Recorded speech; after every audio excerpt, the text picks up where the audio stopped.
Maligayang buhay, mga Repa Peeps at Tropa Peeps! Narito na ang unang edisyon ng ating The Mahirap Chronicles.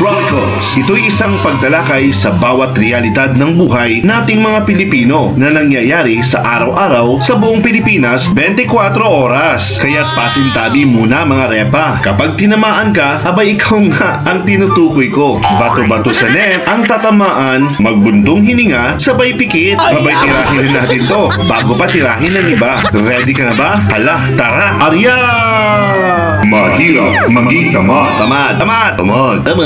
Kung sa inaakala ng iba, ang mga tamad ay walang kwenta o pahirap lang sa pamilya, habay nagkakamali ka, Repa. Dahil kaming mga tamad sa buhay ay nahihirapan na. Di ba nga kundi dahil sa amin, yang sipag nyo walang kwenta. Kung wala kaming mga tamad, paano mo malalamang masipag ka? Di nyo din ba naiisip o sa kukote man lang sumagi? Kung pareho tayong masipag at sa trabaho palagi, sino magbabantay sa bahay, sa kwarto o sa kusina palagi?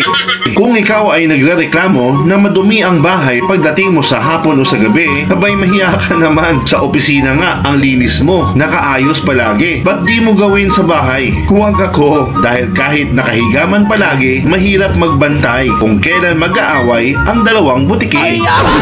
Tamad man akong mag-aral, walang kinabukasan o ambisyon, magpasalamat ka pa din sa akin dahil pinagbigyan ko kayo noon. Ang sakripisyo ay akin dahil kung inyong iisipin, nagtagumpay kayo bilang profesional, OFW o politiko, sinong tatanggap ng pasalubong, ayuda o pagkain? Sabi nila, walang nararating sa buhay ang isang tamad. Pero para sa akin, being tamad is not bad. Ito ang buhay na pinapangarap ko ever since, and it's good. Tamad mang naturingan, at least hindi pagod.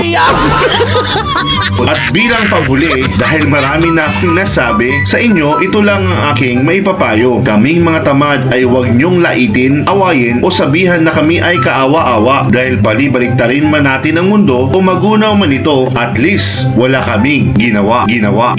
Wala. And I thank you. Oh, ano na mga Repa? Sa tingin nyo, tama siya o may tama siya? Abay siya. Ating pag-usapan ang inyong opinion sa my comment section. Please like my page and share my videos for more of The Mahirap Chronicles. Babayu!